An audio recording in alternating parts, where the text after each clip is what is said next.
স্বনির্ভর মক্তব, দিনিয়াত মুনাজ্জাম মক্তবের সমস্ত ব্যয়, এই ব্যয়ের পুরো সিস্টেমেটিক্যাল বিষয়টা ছাত্র ছাত্রীদের ফিসের ওপরে নির্ভর করে চলে। ছাত্র ছাত্রীদের ফিসের ওপরে নির্ভর করে শিক্ষকদের মাইনে দেওয়া হয়, ছাত্র ছাত্রীদের মাঝে মাঝে টিফিন দেওয়া হয়, আনুষঙ্গিক ইলেকট্রিক বিলের খরচা যা কিছু আছে সব ছাত্রদের ফিসের ওপরে নির্ভর করে চলে। ছাত্রদের ফিস কত চাচা? ছাত্রদের ফিস কত মক্তবের? 200 টাকা। 200 টাকাকে আপনি 30 দিনে যদি ভাগ করে দেন তাহলে খুব বেশি হয়তো 7 টাকা পড়বে। ক টাকা? 7, 7.5 টাকা। তাহলে দিনে আপনার সন্তানের দিনের জ্ঞান অর্জন করানোর জন্য আপনাকে ফিস ব্যয় করতে হয়, আপনাকে খরচা করতে হয় দিনে মাত্র 7 টাকা। আর এখানে যত গার্জেন বসে আছেন কেউ একজন বলে দেন যে আমার সন্তান দিনে 5 টাকাও হাত খরচা করে না।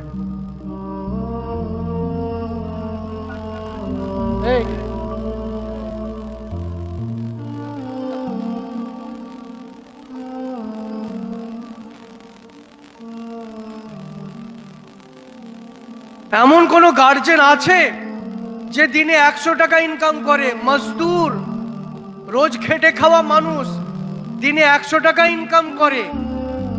তাকেও জিজ্ঞাসা করুন, সেও নিজের সন্তানের চকলেট, কুরকুরে, আইসক্রিমের ওপরে দিনে মিনিমাম 10 টাকা খরচা করে।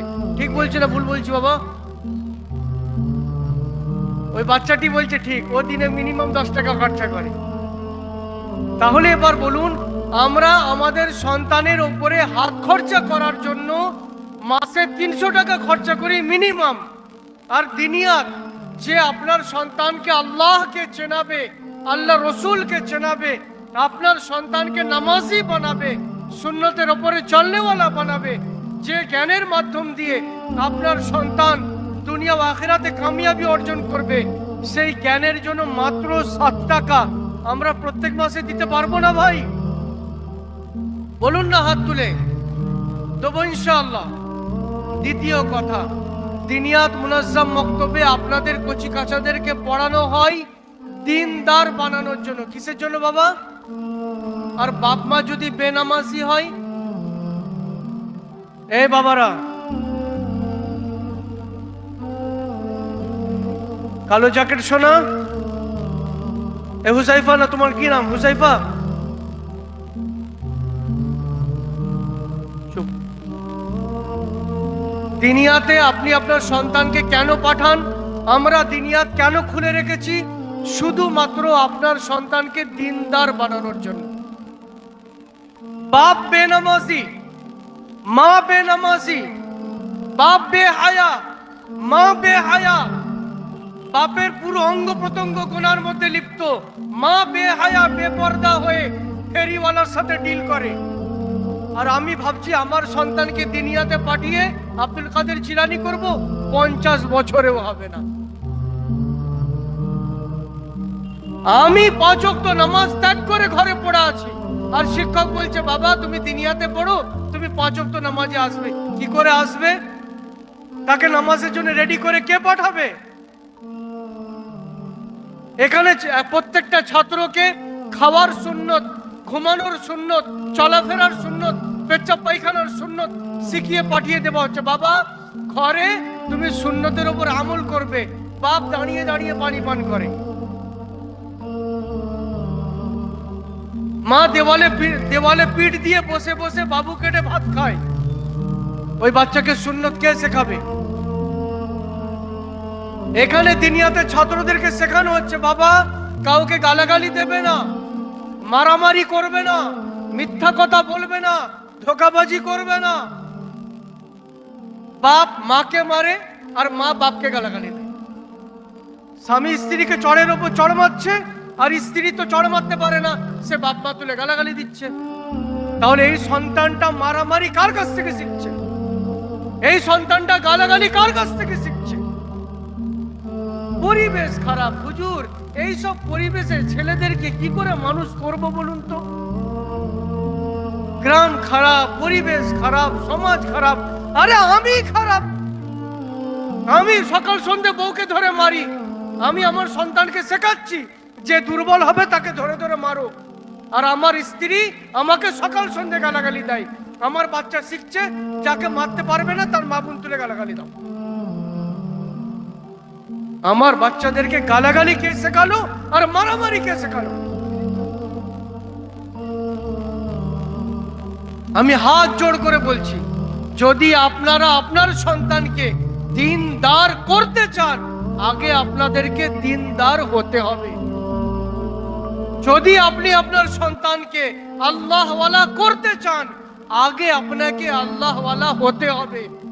বেহায়া, বেপরদা, বেনামাজি সব গার্জেনের ঘরে কখনো আল্লাহওয়ালা হতে পারবে না। আপনি লিখে নেন, আমি কাগজে লিখে দিচ্ছি আপনাকে। যদি আপনার জীবনে নামাজ না থাকে, আপনার স্ত্রীর জীবনে পর্দা না থাকে, এই বোরকা যতদিন দুনিয়াতে পড়বে ততদিন এই বোরকা, যেদিন দুনিয়া ছাড়বে সেদিন বোরকা উদ্ধার। মা বোরকা পরে না তো মেয়ে কোথা থেকে বোরকা পড়বে? বাপ নামাজ পড়ে না, দুনিয়াতে 5 বছর পড়বে, হুজুরা ঠেঙিয়ে ঠেঙিয়ে নামাজি বানাবে। যেদিন দুনিয়া ছাড়বে বাপও বেনামাজি, ছেলেও বেনামাজি। মাও রাস্তায় দাঁড়িয়ে ফেরিওয়ালার সাথে ডিল করবে, মেয়েও রাস্তায় দাঁড়িয়ে ফেরিওয়ালার সাথে ডিল করবে। যদি আপনি আমি চাই আমার সন্তান এই দুনিয়াতে পড়ে দিনদার হোক, এই দুনিয়াতে পড়ে আল্লাহওয়ালা হোক, আব্দুল কাদের জিলানী রহমতুল্লাহ আলাইহি আল্লাহওয়ালা হোক, সাহাবাদের মতো জীবনী আসুক, তাহলে সব থেকে প্রথম আপনাকে আমাকে পরিবর্তন হতে হবে, নামাজি হতে হবে, দিনদার হতে হবে। স্ত্রীকে মারধর করা যাবে না, স্বামীকে গালাগালি দেওয়া যাবে না। একটা লোকের কাছে গেছি, বাবু তোমার আব্বাজিকে ডেকে দাও। বাপ ঘরের ভিতর শুয়ে শুয়ে ছেলেকে বলছে, বলে দাও হুজুরকে বাপ ঘরে নেই। ওই ছেলেটাকে মিথ্যা কথা কে শেখালো? ওই ছেলেটাকে ধোঁকাবাজি কে শেখাচ্ছে? সমাজ খারাপ, পরিবেশ খারাপ। আমি বাপ ধোঁকাবাজি শেখাচ্ছি, আমি বাপ মিথ্যা কথা শেখাচ্ছি, আমি বাপ নামাজ ছাড়া শেখাচ্ছি, আমি বাপ চড় মারা শেখাচ্ছি, আমি বাপ মারামারি শেখাচ্ছি, আমি মা ফেরিওয়ালার সাথে ডিল করা শেখাচ্ছি, আমি মা তাকে ন্যাংটো করে বাজারে বার করছি। আর বলছি কই 5 বছর দুনিয়াতে পড়লো, তেমন কিছু চেঞ্জিং দেখতে পেলাম না। আর যদি পরে ওই মেয়েটা অন্য কোনো ছেলের সাথে পালাই, পরিবেশ তো খারাপ না, সমাজ খারাপ, আমার মেয়েটা খারাপ হয়ে গেছে। বেহায়া মা বেপরদা রাস্তায় ঘুরে বেড়ায়, তো মেয়ে রাস্তায় ঘুরে বেড়াবে না তো কি করবে? তো আমরা সকলে এখানে প্রতিজ্ঞাবদ্ধ হই যে আমরা, আপনি আমি, আমরা সকলে 5 ওয়াক্ত নামাজ টাইম অনুযায়ী পড়বো ইনশাআল্লাহ, পড়বো ইনশাআল্লাহ। আর আমি মা বোনেদেরকে হাত জোড় করে বলবো, মা আপনি দিনের যতটুকুই জ্ঞান জানেন, এতটুকু আপনি জানেন বেপর্দা মেয়েরা জাহান্নামায় যাবে। তাহলে কে চাইবে তার কলিজার টুকরো সন্তান, কন্যা সন্তান জাহান্নামায় হাবুডুবু খাক? তাহলে আগে মায়েদেরকে বাপর্দা হতে হবে, পর্দাশীল হতে হবে। পর্দা করবো ইনশাআল্লাহ।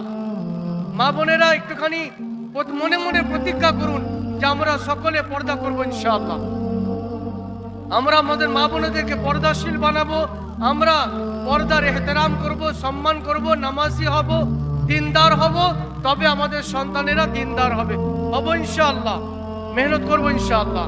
আল্লাহ তাআলা আমাদের সকলকে বেশি বেশি বলার থেকে, শোনার থেকে আমল করা তৌফিক দান করুন।